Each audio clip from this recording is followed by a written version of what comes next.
Good afternoon, my movie-loving brothers and sisters. Thank you guys for joining us on this Thursday evening on the Screen Talk Live YouTube channel, where we like to talk about all things movies, movie news, and other screen-related stuff. I am, of course, your humble host, Keith Toothman.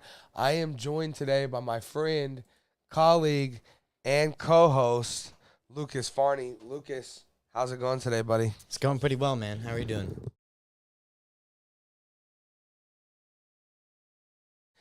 On my way to New Jersey to see the Forest Hills. It's going. It's going. That's for sure. Very, very prepared. Very a little nervous? prepared. A little bit. You know, it'll be okay. Don't worry, that ADA or whatever. By no coincidence, it was a couple of days ago, the 10th anniversary or whatever of Malaysia Flight 370, which completely just vanished off the face of the earth. Yeah. And I just, watched that full Netflix documentary that came out just early this morning. So I am ready for this flight. Ready. But yeah, how are you guys doing on this Thursday evening? Are you also prepared to vanish? Without a trace? No trace. Right. Yeah, definitely let me know your thoughts. No, I'm joking. But seriously, we are getting ready for that. We will be going to pick up Nathan Smith a little bit later, heading to the airport. And, so quick show, lots of fun, super excited. Can't wait to, meet with Scott Goldberg and maybe meet Kevin Smith and Edward Furlong and all these people. Man, it sounds crazy. I can't wait for it. This is what a dream come true. Mm-hmm. But yeah, with that down, I have a few things to get out of the way quickly.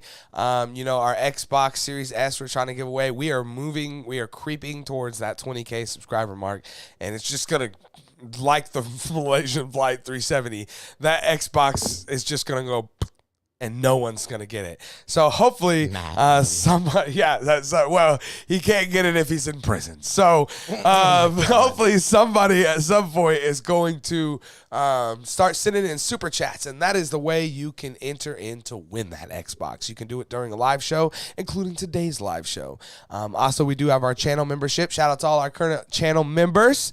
Make sure you guys go check that out in the About tab and the members only link. We appreciate all the help that we can get and all the support that we can get, and you can support us for little as $2.99 a month. So then there's a few of us here at the channel that are for sure a charity case. In the arms of it. Okay. Hopefully we don't get demonetized for that. But anyways, We're going to go ahead and jump into our first main topic today. And our first main topic today is this. Stunning news and a stunning turn of events. Through the purging that HBO Max was doing, over the past couple of years, one of those things that they were doing was getting rid of animated content. And one of those things they decided to get rid of was Batman, the Caped Crusader. Well, news is now that show is coming to Amazon with 2 seasons. Let's read a little bit of this article from the Hollywood Reporter. Batman Caped Crusader has found a new home at Amazon. The streamer and retail giant has handed out a 2-season order for the animated series, which was originally set up at HBO Max. Caped Crusader landed at the Jennifer Salk-led team streamer following Warner Brothers. Animation parent company Warner Bros. Discovery scrapping the show in August, more than a year after it was ordered straight to series. Amid a round of cost cutting, other streamers, including Netflix, Apple, and Hulu, also kicked the tires on the project that marks a reunion for the executive producers J.J. Abrams and Matt Reeves, who previously collaborated on the WB Network's beloved Felicity. The animated series hails from Bruce Timm, Abrams, and Reeves, and was sold to streaming rivals as part of Warner Bros. Discovery's efforts to monetize content by selling projects to third-party buyers. Done. Reps for all parties declined to comment as formal deals have not yet been closed. Batman the Caped Crusader, first announced back in May 2021, is said to harken back to Timm's 1990s Batman animated series, which stands as a benchmark for the Dark Knight's animated storytelling and is the greatest Batman thing ever made.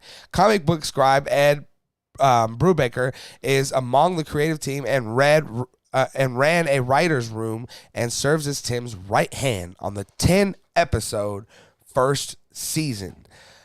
This is good news, especially for any Batman fans out there. Look, I was a huge fan of the 90s Batman animated series. As I said, it's the greatest thing Batman ever made. It really is. It still is. It always probably will be. And if this is, by those people and has those similar vibes, yeah, bring it on. Give it to me. I don't care if it's at Amazon or where it's at. I'm just glad it's happening. I'm glad to hear it's found a home. Amazon is a good place. I have Amazon Prime for free, basically, just because I have, its delivery service. So happy about that. And yeah, I'm excited to see where this goes. Obviously, they have something. It has something going for it, right? Because they, unlike HBO Max, greenlit 2 seasons immediately. So, they must like what they see, or at least like who's attached. I mean, you have Abrams, you have Matt Reeves. Of course, you have, again, the original Bruce Timm, the original creator of the 90s animated series. Yeah, this sounds great. Lucas, you're hearing this information. What are your thoughts on Batman, the Caped Crusader, landing at Amazon? I literally saw this actually on the way over here.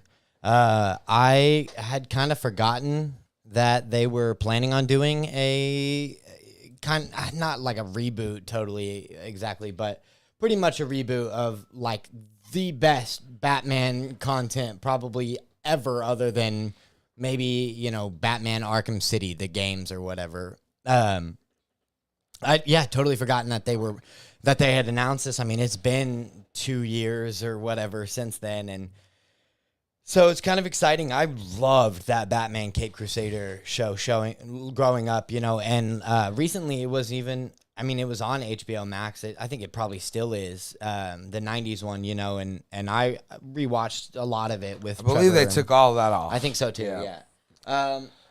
I don't know. I mean, it's kind of interesting that, like on the one hand, I get it. I understand why they're, moving to sell certain content or whatever that they want to make, but don't have, they got a lot otherwise that they need to focus on. I mean, Warner Brothers Discovery does, obviously. They've got a lot on their plate, obviously, with the 10-year plan, with James Gunn and everything. So it makes sense that they are looking to get rid of or, sell off some of their stuff, but kind of interested that they decided to do it with the Batman, the Caped Crusader. I mean, I feel like that is a money grab, for sure. And the whole thing is that they wanted HBO inherently has a, has a history of a certain, Game of Thrones, The Wire, a certain kind of R-rated. That's what it's thing. Always been. And so their whole thing, it wasn't that they didn't want it or that it didn't good. It was that we don't want to be acting like we want kids here. Okay. We want the, how HBO was kind of one of those things that you weren't supposed to get on? Well, yeah. Right. They wanted to keep that way. But if you got Scooby-Doo and 90s Batman there, you know what I mean? Like, you're also attracting children to that same service. Yeah, but, that's a good example of Velma. I mean, Velma is or the Harley Quinn show. Yeah, but that's an adult animated series, for sure. And I guess that's where I was coming from. Is that this is clearly like the 90s Batman, which is for children, for the most part. Yes. We can enjoy it. Everyone else can enjoy it, but it's meant mainly for children, of course. So then that makes sense, that definitely makes sense. But also, why couldn't they just do like a kids section like they do with Netflix or Disney? But I understand it. I get it. They're trying to. They always have been like that. Right, Game of Thrones, The Wire, like those are a lot. They really were groundbreaking and still are groundbreaking. Porn movies. Yeah. Right. Yeah. I mean, come on. I guess I'm just kind of bummed. Euphoria. Right. Yeah. I guess I'm just kind of bummed maybe that we're not getting an adult themed. Yeah, Batman, right. Yeah, I get that feel. Like I want to like a Spawn, which now Spawn that's still on there. The Spawn because it is R-rated, like it's TVMA or whatever, So there's literally like blood and shooting people in the head and bashing their brains out and stuff. So, And yeah, I get what you mean. What you're saying is you were kind of hoping for a Cape Crusader along those lines. Yeah, me too, bro. Me too. But of course, I get it. Your clientele for that's got to be very minimal compared to, every child on planet Earth who would probably want to watch a Batman animated series. But guys, you guys are hearing this. What are you guys' thoughts on the Cape Crusader landing over at Amazon? Do you love this? Do you hate this? Definitely let me know your thoughts down in the comment section below. All right, with that down, we are going to jump into our second main topic today. And our second main topic today is this. So, not a lot of news today, but one thing that I did see that kind of just like caught my attention, because we are in this time where, iconic characters and iconic things are kind of being brought back to life. We had that Winning Time series for the Lakers that everyone seemed to enjoy that I still haven't had a chance to see. There's Hulu has the Tyson series currently running that, again, haven't had a chance to watch, but everyone tells me they love it. Well, kind of running along those same lines, we have this article here from Variety that a Muhammad Ali series is in development at Peacock from Reggie Sean Page, and it'll include Morgan Freeman and Kevin Wilmot. So let's read a little bit about this. An 8-part event series. I like the way that is. So this is, one thing. An 8-part event series about boxing icon Muhammad Ali is in the works at Peacock. Titled Excellence, 8 Fights, the scripted drama series hails from Oscar-winning writer Wilmot from the BlacKkKlansman and the Five Bloods, and is based on Jonathan Eag's definitive biography, Ali, A Life. Bridgerton, Breakout Page, and Freeman are both on board as executive producers. Okay, there you go. So they won't be in it. As well as Wilmot, Laurie McCreary, and for Revelations Entertainment and Emily Brown. Ig was service producer with CBS Studios and UCP. According to the show's official description, Excellence, 8 Fights will chronicle 8 distinct and defining moments in the iconic life of Muhammad Ali. Each episode will be framed by one fight from Ali's life, but the essence of the episode, what it's really about, is the internal fight, the drama outside of the ring, where we will explore the struggle going on in the heart and mind of one of the most consequential and controversial figures of the 20th century. This sounds awesome. Look, man, if you don't know what Muhammad Ali did for civil rights and for black people and for equal rights and for all of those things. Sounds like you're about to find out. Well, yeah, it sounds like you're about to find out. And not only did he do it, he did it while he whooped everybody's ass on the goddamn planet, man. And he is he's a GOAT for so many reasons, People call Michael Jordan the GOAT all the time. And I'm not going to sit here and debate it, but what I will say is he didn't fight for the things that Muhammad Ali fought for. He didn't go to prison. He didn't get arrested. He didn't protest. He didn't do all the things Muhammad Ali did while still, like I said, whooping everybody's ass at the same damn time. So this is exciting. I hope this does delve a lot more into, like it says, what went on outside of the ring, because your average Joe may not know that. And they need to, because, again, this man did a lot inside, but more importantly, everything he did outside of the ring was just as, if not way more important. So, Lucas, you're hearing this. What are your thoughts on this Muhammad Ali Excellence, 8 fights? We also get to see probably the 8 greatest fights of his career kind of dramatically played out. Yeah, and for some people like you, maybe even Lucas, you haven't seen all of those moments. So this would be great for you too. What are your thoughts? Yeah, man. Who doesn't know Muhammad Ali? First of all, float like a butterfly, sting like a bee. I mean, even if you don't know him, you know him. I mean, he is one of the most iconic, definitely African American people probably in at least modern history. And I mean, what a champion too. For the civil rights movement as an actual boxer. This is really cool. Did you say it was going to be a TV miniseries? Yes, kind of, or yeah, for sure. And it's 8 episodes, each with one fight, Yes. kind of. I love that they break it up that way too, because that really, I mean, I feel like makes it palatable. I mean, for an entire career of stuff, that's crazy. You know what I mean? To be able to do, but for 8 standout, fights or whatever, and then also, I mean, I think I'm more looking forward to the intrigue and this scandal or whatever you want to call it behind it, because I mean, he was so involved in so much, and this sounds like it's going to be really cool. Did we get they didn't announce like who's going to be playing it? No. They announced Morgan Freeman and all that, but as we just read, it turned out they're just executive producers. So, well, maybe we'll get him as a narrator or something. Yeah, sure, right. Or maybe he'll be an old Muhammad Ali. Yeah, that would right. be kind of cool. That'd be kind of cool. He could do that. And he really could be narrating it, like, hey kids, this is my greatest fights, or what? I don't know. This sounds like it's gonna be really cool. Where did they say it was gonna be at? Peacock, cool. which I signed up for like $1.99 a month at some point. Yeah, right, no doubt. So, but yeah, guys, you guys are hearing this. What are you guys' thought on this 8-part excellence 8-fight series about the life and history and story of Muhammad Ali inside and outside the ring? Definitely let me know your thoughts down in the comment section below. All right, with that down, we're going to jump into our third main topic today. And our third main topic today is this. So there was this interview with Bob Iger, and there was lots talked about, and we'll probably have to talk more about this stuff later on down the road. But the one thing that, he talks a lot about Star Wars, there, all kinds of stuff that he talks about. But the one thing that I really wanted to address today is something that I've kind of been saying for a while. When I first jumped on this Marvel bandwagon thing, there was 2 movies a year.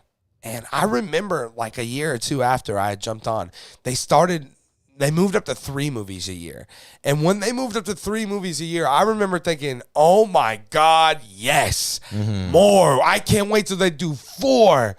And then plus all the TV shows. Right, and then they did. And then we had the TV shows, and now we're overloaded with this Marvel content. It's become a lot more about quantity than it has about quality, it seems. So what I wanted to read was this article here from The Hollywood Reporter, where Bob Iger talks about now wanting, to focus on quality and not volume. And I'm not going to read a ton into this article, but what I want to talk about and address specifically, and I want to propose as a question for us here in the studio, is this: is he's saying basically maybe back to 2 movies a year with Marvel. And, I think that means we still could keep, the TV content that we're getting, but theatrical wise, maybe only 2 movies a year. And the question is that the right move? Look, here's the thing. You, as a business, things are way different than what we want as fans. As a business, if you have a product that is losing you money and is hemorrhaging your business, then you get rid of it and you stop doing it. It's just that plain and that simple. Even if the few people that you have left enjoying that product love it, it doesn't matter. You don't keep shoveling money into a fire pit for a few people that, just want to keep seeing you do it. Look, I think this is the best move. I think going back to 2 films a year and really being able to focus on those 2 films, easing up on Kevin Feige's workload. I mean, this is a guy that 4 or 5 years ago was disheveled every time we seen him because he had so much damn work going on and so much places to be and interviews and scripts to read and ideas to. It's just so much work. And to move to 4 films a year and to move to, also 5 series a year, it's just a lot. And I think getting back to 2 films is the answer. I really do. It could be an answer. I don't think it's the answer, but at least could be an answer, at least to the theatrical problems that we're having. I mean, I don't remember the last time, I guess Endgame or Spider-Man, which is actually a Sony film, No Way Home, is the last time I really, really had a good time with one of these films. So I don't know. They have to do something. And it's clear that Bob Iger knows that and is willing to address it, where Bob Chapek clearly was not. And he was all about business. So hopefully we see some sort of, happy medium here with Iger and Feige and all of these things. And hopefully it works out. But Lucas, I want to ask you, the same question is dialing back from the 4 or even sometimes 5 or 3, whatever movies per year, back down to the original format, just like in '08 with the Incredible Hulk and the Iron Man. 2 movies a year. Is that the answer? Do you think this is a good idea? Well, look, I was the same way as you. I was chomping at the bit, like, give me as many freaking Marvel movies a year as you want to, because we were coming off of the hype of, like, Endgame and Infinity War and Ragnarok. I mean, they had back-to-back, like, they're only, for a couple of years, they're only, like, bad ones, if you will, was, like, Ant-Man and the Wasp, the second one. And that's not, I mean, that's saying a lot. That wasn't even that bad of a movie. And so, absolutely, if you ask me, is this the right answer? At least this is a right answer. I would much rather have quantity over quality. If I only get one Marvel movie a year, as long as, it's the best. Quality over quantity. What did I say? I said the other way around. Yeah. Absolutely. Like, if the quality of it is, garbage, I don't care how much garbage you're going to pummel out to me. And I'm not saying that, anything really other than maybe Hawkeye that Marvel's pumped out in Phase 4 and Phase 5 thus far has been, garbage. But maybe, it does seem like they've got a lot that they're trying to do at once. And I love that as a fan. I love that, they have all of these big plans for us, and, they want us to come along with them on whatever story they're telling. But, maybe if they weren't so worried about, the next one before they're even done with this one, and especially when you add in the TV shows, like, I mean, Kevin Feige is a god, but he can only do so much. And from the sounds of it, I mean, everything, I'm just happy Bob Iger is back, to be honest, because Chapek, or whatever his name was, dude didn't care. I mean, he was all about the money. He was like, yep, pump it out. Let's do this. Let's, and I'm not, I don't want that, I want it to be the Marvel movies that I love, and maybe that's part of it. Maybe having 4 movies come out in a year has taken that special feeling away a little bit, especially when they're like B+ movies or whatever. C+. Right.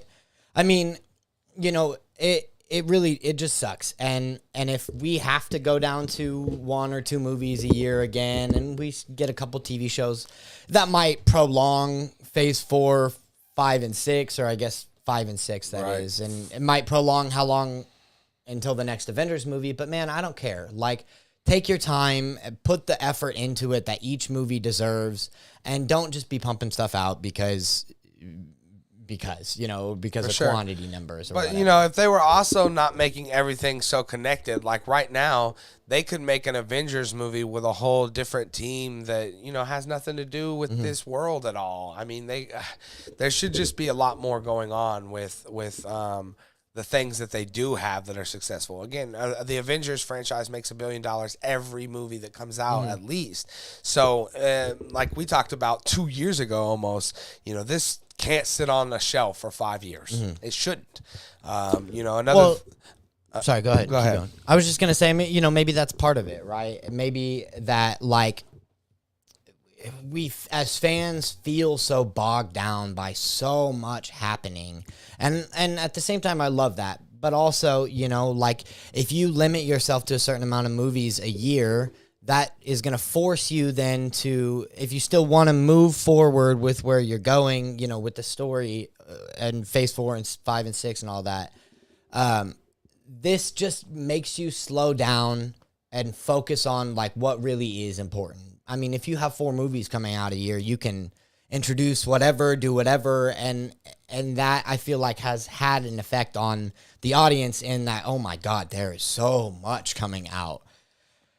Right, yeah. On for top sure. of, it not being the Marvel movies that we still love, and I think this is the right move. I'm just happy Bob Iger is back. Yeah, for sure. Guys, you guys are seeing this. What are you guys' thoughts on what Iger said? What are you guys' thoughts on dialing back to 2 movies a year, maybe 3 at the most? Definitely let me know your thoughts down in the comment section below. All right, with that down, we're going to jump into our 4th and final main topic today. And our 4th and final main topic today is this. So we're on the verge of the Oscars again, and all these, outlets are putting out these prediction kind of things. I want to jump over here and look at this one we have pulled up here from the Hollywood Reporter, where they've kind of done, like the percentage best odds of these things winning. So real quickly, I just want to give our predictions on what these things are. So, obviously the Hollywood Reporter has Best Picture for Everything Everywhere All at Once. If you know anything about me and you've been following this show, you know that I think Everything Everywhere All at Once will win every award everywhere all the time, all at one time, whatever.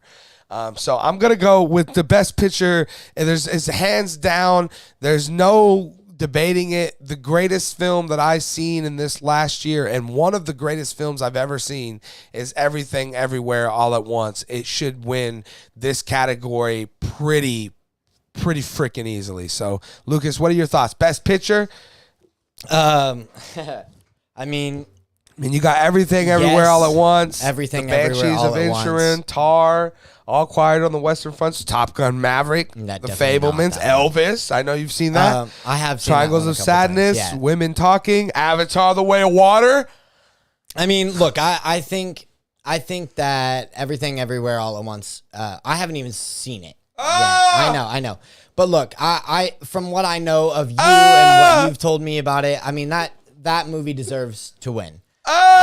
Just for the sake of having a different answer, I'm gonna go and say Avatar. But no, I mean, just as long as it's not Top Gun. Okay, yeah, for sure. Definitely don't want. If Top Gun wins, I'm going to be mad for every comic book movie ever made in the history of the Oscars. Right, because I guess the only way to get nominated for an Oscar as a superhero movie would be to put Tom Cruise. Right, yeah. Okay, let's see here. Next up, we have the Best Director category, and obviously they have Daniel Kwan and Daniel Scheinert for Everything Everywhere All at Once. They have it at a 59% chance. I think this is even bigger and higher. Again, these are 2 very easy sweeping categories for this film. So if you're asking me, easily Best Director, Everything Everywhere All at Once. Lucas? I'm going to say the same as well. I don't think I've gotten a chance to see any of the other movies otherwise. So I'm going to say that as well. It sounds so unique and so original that you don't really see that much these days. And that movie, yeah, maybe I should watch that tomorrow. For sure. All right, let's see what else. Let's see here. Best Actor. Okay. This is where we're going to finally get into some disagreements here. The Best Actor, they have the leading percentage for Austin Butler from Elvis. I don't think that there's even the slightest chance that this guy actually wins this award. Again, I know I haven't seen this movie. I haven't seen most of the movies on this list. But I'm going to say it is the year of the comebacks, as it has been in prior years before. And I'm going to say Brendan Fraser, as he won for Best Actor in the SAG Awards, which usually lends itself to this. I'm going to say Brendan Fraser for The Whale wins and takes home the award for Best Actor at the 2023 Academy Awards. Lucas, I know you've had a chance to see Elvis and Austin Butler at least. So, you have him, Brendan Fraser, Colin Farrell, Bill Nighy, and Paul Mescal here. Who's your pick? I think I'm gonna have to also go with Brendan Fraser. I would have said Austin Butler, And I understand why they are pulling him as well at the top, because we've gotten, a couple years ago we had Rami Malek win. I mean, there's a precedent there, at least for a movie like this and an actor in a movie like this to win. But man, I think Brendan Fraser deserves it. Look, Austin Butler has a long career ahead of him, fingers crossed, and he did a fantastic job in that movie. I mean, dude was Elvis. But at the same time, Brendan Fraser deserves this after everything he's been through. And I haven't got a chance to see The Whale, but even just the trailers, the pictures, I mean, he's so dedicated to it, and I know Austin Butler is too. I know, and I'm sure everyone else on this list is as well. But I'm gonna go with Brendan Fraser. He deserves it in my mind. So for sure. Okay, let's see if we have anything else here on this list. Of course, here we go. Let's see. We have Best Actress here, and this is going to be another one that I'm going to have to easily disagree with. The Hollywood Reporter. They have Cate Blanchett for Tar, who, listen, I will say this. Cate Blanchett, of all the women on this list, she is easily the best actress on the list. She is one of the best actresses ever to act. But, man, no way I can't pick Michelle Yeoh here for Everything Everywhere All at Once. It's well-deserved. It would be really cool to see, this film win it all, and I don't think it'll skip a beat here, man. I really don't. I think that it rolls into winning this, and then I think it rolls into winning Best Supporting Actor for Ke Huy Quan, or whatever his name is, short round. I think that this movie sweeps. But you're seeing this, Lucas. What are your thoughts on Best Actress? You agree with them, Cate Blanchett, or what do you think? I mean, there's no denying. Ana de Armas for Blonde. That's true. Yeah. I don't know. There's no denying that Cate Blanchett is one of the best actresses of all time, without a doubt. Dude, I remember when I found out she was in Thor Ragnarok, I was like, they got Cate Blanchett to do this shit? Right? Yeah, I know. That was one of the big ones, right? But I think I'm also going to go with Michelle Yeoh here. I think, I mean, again, all of the actresses on this list are talented. Clearly, they wouldn't be here. But I think, first of all, some representation. I mean, it's been within the last couple of years, we had that whole Asian hate thing that was trending almost for a while, and I don't know. Just from everything you've described to me, Everything Everywhere All at Once deserves the sweep, and especially Michelle Yeoh here. I mean, everything else I've seen her in, phenomenal, and I can only imagine just how good she is in this. Yeah, for sure. Yeah, she deserves it. It would be well deserved if she won. Let's take a look at the next one. I said this already. Best Supporting Actor. They got it almost at an 80% for Ke Huy Quan, and I think there's no competition really into this. But I will just say I'm glad to see Brian Tyree Henry for Causeway at least get a nomination in there, and love that dude to death. So Barry Keoghan, obviously from the Banshees of Inisherin, and what's that other movie that is Joker, right? Oh, yeah. Like the Batman or something? Yeah, the Joker. Yeah. He plays the Joker, the Batman. God, he deserved it. And then he played in that really, really bad Marvel movie as well. So Eternals, that's it. Yeah. Don't say it out loud. He should not be named. But yeah, I'm gonna go Ke Huy Quan easily again. And it's gonna be crazy to see 38 different Asian people go up to the Academy Awards and accept an award for this movie, but well deserved, and eat a dick, Hollywood. So, Lucas, what do you think? Ke Huy Quan? Yeah, I think I'm gonna have to say that as well. Again, I mean, look, Barry Keoghan, however you say, his Irish name, whatever. Right. That dude is phenomenally talented. So is Brendan Gleeson. I mean, again, everybody on this list. But, I already went with Brendan Fraser for the comeback, and I'm going to go with Short Round for the comeback on this one. For sure. A year of it, man. For sure. Well, next up is Best Supporting Actress, and this is where I'm going to finally get off of the Everything Everywhere All at Once bandwagon, because and only because Angela Bassett is amazing. Angela Bassett, For Black Panther: Wakanda Forever, they have her at 39.8%, taking the lead for this over Jamie Lee Curtis. Look, I agree. Jamie Lee Curtis is wonderful and phenomenal in the film, Everything Everywhere All at Once, but Angela Bassett brings everything to that movie, Black Panther: Wakanda Forever. And an absence of, our actual literal king, she becomes our actual literal queen. And she is a goddamn queen, and she deserves this. Years ago when X-Men was happening and they cast Halle Berry to play Storm, everyone wanted Angela Bassett, and it should have been Angela Bassett. But this is a well-deserved moment, and she deserves it. I'm going to go Angela Bassett here. Lucas, what are your thoughts? Yeah, also, I mean, that's a given. I mean, like you said, with the SAG Awards and Brendan Fraser and everything, I mean, her winning the Golden Globe for this is kind of that she's a shoo-in. I honestly can't believe it's not higher than, what'd you say, 39% or whatever it is. I can't believe it's not higher than that. I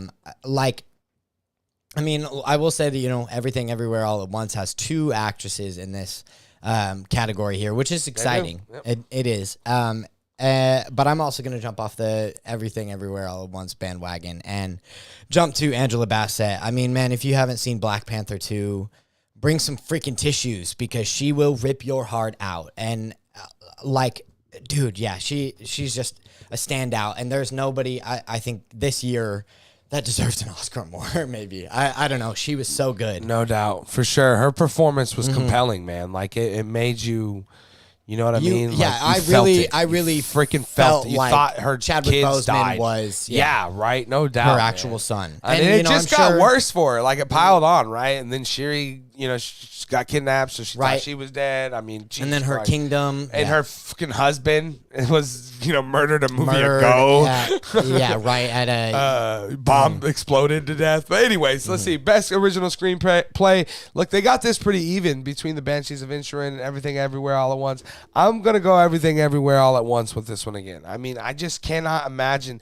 I imagine almost every award that this film is up for grabs, it is going to take. So I'm going to go Everything Everywhere All at Once. And quickly, before we get over to Lucas's thoughts on Best Original Screenplay, let's take a break for a second and thank one of the sponsors of the show. We want to take a second to thank one of the sponsors of the show, VFly. VFly is a company backed by Google and Google Ads. They use a trusted system to put your YouTube content in front of the right eyes, gaining your videos more views, likes, comments, and subscribers. And this is no BS bot stuff or fake views like all those other sites are going to give you. This company is backed by Google and has delivered on billions of views to date. I've been using VFly now for a while, and I have just been stunned by the great results.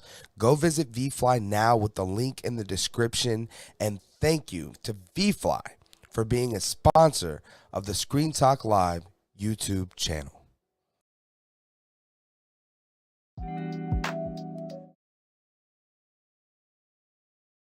Awesome. Thank you over to the guys over at VFly for sponsoring the show. Make sure you guys use that link down in the description below for VFly as well. But Lucas, Best Original Screenplay? Yeah, I think I'm going to have to go with Everything Everywhere All at Once again. I didn't realize, I guess, that Banshees of Inisherin or whatever. Inisherin, yeah, was a...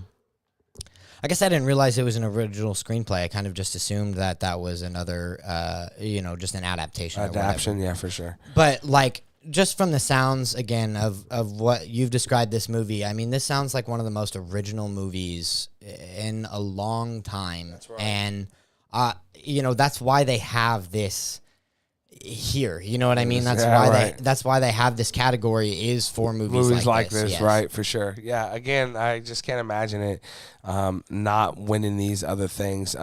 There's a couple other things that we will quickly take a look at. Best animated feature. They have it 90% for Guillermo del Toro's Pinocchio. That's a no-brainer. I won't get our opinion on that. It's definitely Best animated. Oh yeah, it's definitely a Del Toro's Pinocchio for sure. If you haven't seen that, go check it out. That's a wild thing and takes forever to make those. So, and then the other one that I wanted to check out was best cinematography. You know, huge fan of the cinematography out there. They got Elvis, you know, second on this. It's crazy. All Quiet on the Western Front first. You know, I haven't seen that film, but have seen little bits of it and seen the trailers, and I don't doubt that whatsoever. And then quickly, just to check out all the other things and the potential that Everything Everywhere All at Once has here. It really has the potential to like get to that level of that third Lord of the Rings or whatever the other film was it's tied with. Is it Titanic or Gravity? Gravity has like 8, right? Yeah, but Lord of the Rings is like 13 or whatever. It's only it and like Titanic, I believe, that are only been ever nominated for so many or won so many. And then another one that's a no-brainer here, best visual effects. Listen, man, shout out to the Batman for finally getting a nomination here, Right. And Black Panther and Top Gun. You know, it's cool to see those kind of movies in the mix here. But Avatar: The Way of Water is the best visual effects we've ever seen ever. So that's another quickly runaway one. And then finally, one that I say we will finally get one for Wakanda Forever, an actual win here on a nomination would be best costume design. I mean, I haven't seen Elvis, but you've seen both of those movies, Lucas. I mean, better costume design, Elvis or Wakanda Forever? God, that's crazy. I mean, like, I don't know. I want to say Wakanda Forever, but at the same time, when you're doing a biopic like that, especially, you know, a period piece, if you want to call, you know, 50s through 70s a period. But like Elvis wore very specific, very like brightly jeweled, you know, costumes, and like they had so many of his outfits down like to the, you know, to the bedazzling or whatever you want to call it. Sure. So that's a really hard one, I gotta say. I might go with Wakanda Forever just because it is so good. But Elvis, I mean, the costume designer for Elvis deserves all of the props in the world. For sure. So. I just think that, you know, you're representing a whole culture here. Yes, you know, a lot more than just one culture, actually. Yeah, and for sure. And I think that, I think this is a no-brainer. I think best costume design goes to Wakanda Forever. Now, here you go. Best makeup and hairstyling. They got Elvis leading that category. I would like to see the Batman have like a maybe an actual legitimate run at this best makeup and hairstyling. I mean, come on, Colin Farrell. People didn't even know he was in the movie, bro. Yeah, right. Like that. Come on, the Batman should be in the running for this, and honestly, over Elvis should probably be the Whale. I mean, it is what it is, but I'm excited to see either one of those movies take it. And then best original score. They have Babylon winning that here. You know, I haven't seen any of those movies on that list really, so can't really say. I will say, do they have? Yes, of course they do have "Lift Me Up" for Black Panther: Wakanda Forever, which is Rihanna's new song. Mm-hmm. I imagine it could be in the running. They also have "Natu Natu" for Triple R, RRR, but I don't know, man. I think this is the year of Rihanna's like kind of comeback type of thing. So, you know, she was at the Super Bowl halftime. So I don't know. We'll see what happens with it. And then they got Top Gun leading for best sound here. Again, I would just like to say I would like to see the Batman involved in this a little bit more. Just all the way discussion. Around, man. Yeah, all the way around indeed. But that's it, guys. Yes, I'm super excited for the Oscars. You know, it's been a while since we've had a good one. I believe Kimmel's hosting it. I can't remember. I seen the presenters, Pedro Pascal. There's a bunch of people. It looks great. Jimmy Fallon, I hope Pedro Pascal comes out in his full-blown Mandalorian costume to hand out the award. That'd be cool. The child floats out. Grogu just floats out. Got the award. The crowd would go wild. Yeah. It'd be like the biggest pop of the Oscars if Grogu floated out and waved. Yeah, and then Jimmy Fallon's in the corner like laughing at himself. But you guys are seeing this. What are your guys' thoughts on all these predictions? What are your guys' predictions? Definitely let me know your predictions down in the comment section below. All right. With that down, we are all out of main topics today. It has been fun. Show ran on a little long with all the Oscar stuff, but not too bad. And I'm, like I said, a few hours away from boarding a plane to head to Atlantic Hideout, or actually Leonardo now, New Jersey, to the Quick Mart or the Quick Stop, whatever it was, to watch The Forest Hills, that movie right there with our friend and grandma of the show, Shelley Duvall. And can't wait to meet Uncle Eddie. And I'm super excited, man. I'm just hoping, all I'm saying, Lucas, is make sure they do me right in the Netflix documentary. When they're like talking about it vanished and shit, just make sure you tell them, like, my boy knew, man. He called it. That something was up. I should have listened. God damn it. I swear if we get on a flight and it's like American 370, I'm going to look at Nathan and be like, don't get on. I remember this one little skit from Dane Cook. He said one of the things he likes to do is hilarious is he likes to go to people on the airport that are like about to board a flight and just walk up to them like silently, put your hands behind your back and just look at them in the eyes and go, don't get on the flight. Don't do it. And then just walk away. Guarantee you 8 times out of 10 that dude, there was an angel in here. He told me don't get on the flight. Yeah, so hopefully nothing crazy like that happens to me while I'm there either. But I'd rather have that than just disappearing. Hopefully it just goes down and a fiery, Russia shoots us down or something. Let's do that instead. I don't want to disappear. The United States accidentally thinks it's another Chinese weather balloon. It's whatever. Mistake us for a pointy balloon. Well, listen, Biden is our president at this point. I don't even know if he could recognize his own dick at this point. So, if he's seen a dick in the sky, he'd probably think it was a balloon. So, I don't know. I just don't want to be lost at sea or just wherever Malaysia 370 good thing is you guys aren't going over like the Bermuda Triangle or anything. So well, we don't know. Neither was Malaysia's 370, but it like flipped back, came back. I mean, come on, man. Look, all I know is this. If someone tries to hijack that plane, I will be dead before whatever happens to it because I go way too hard. Somebody's going to stand up and just start shouting, they're going to think like I'm one of them air traffic control agent people or whatever they're called. They're going to be like, damn, that dude's legit. But I'm not afraid to put somebody in an arm bar fucking 30,000 feet in the air. That's for sure. Not if I have to. Yeah, but guys, it's been fun. We appreciate you guys being here. Make sure you hit that thumbs up button. Make sure you subscribe. We're getting close to that 20K subscriber mark. So make sure you're sending super chats to win a damn Xbox. I'm going to just give it to myself. I'm going to put it in the bedroom. Have me a bedroom Xbox. Put it here in the studio. We can have a studio Xbox to play 2K on so you guys can watch. Maybe that's what's best. I don't know. But, it's been a lot of fun. I've been joined today by my friend, colleague, and co-host Lucas Farney. Lucas, where can people find you at, buddy? Yeah, man. Instagram and Twitter at Lucas_Farney. If you're in the Wichita area, Newport Grill, we're about to roll out our new spring and summer cocktail martini list, and your boy has one that he made that is going to be on there. So come try also, it out. Got a good happy shout out to Wichita, our friend of the city. Han Solo, Harrison Ford was again here. This has been like 3 days. Plane crash. No, I'm just kidding. It's been like 3 days in a row now that we've had Harrison Ford sightings in our little city here. So I can't believe that. Pretty cool indeed. Maybe we'll get him here on the show. No, I'm just joking. Maybe,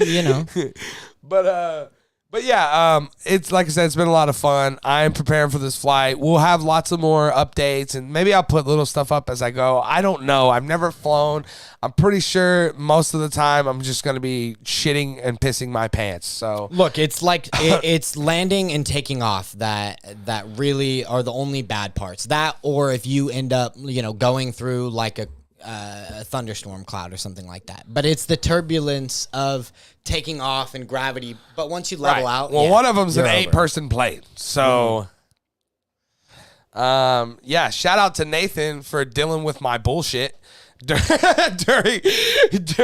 during said flights, Right. because I will just be probably in a full-blown panic attack, mainly in my head at least. So not a lot to actually deal with, other than you'll just look at me and be like, "Are you good?" And I'm gonna be like, "Yeah, bro, everything's fine."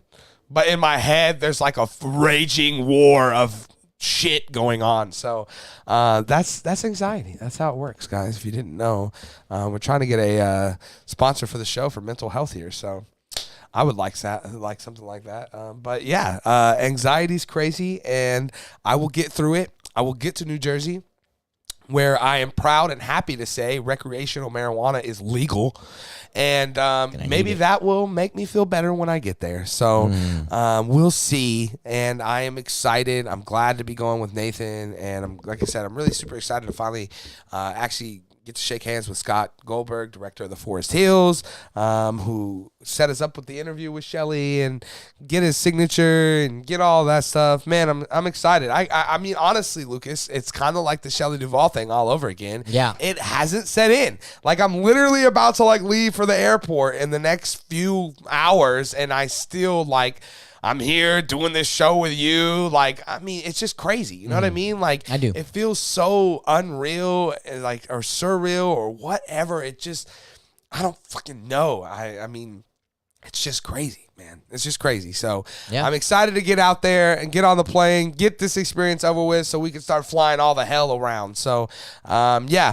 But guys, I appreciate you guys being here. Make sure you stay tuned. Look out for all the stuff and content we'll have for the Forest Hills and our review for the Forest Hills. And yeah, I should be back, Sunday here, but then I'm leaving for South Padre Island. So, I don't know. I will try to get some videos up too while I'm there. Lucas is going to try to see a couple movies here and there, maybe get some out of theater reviews up. I don't know. We'll see what's going on, but stay tuned, stick around, and we will see you guys later.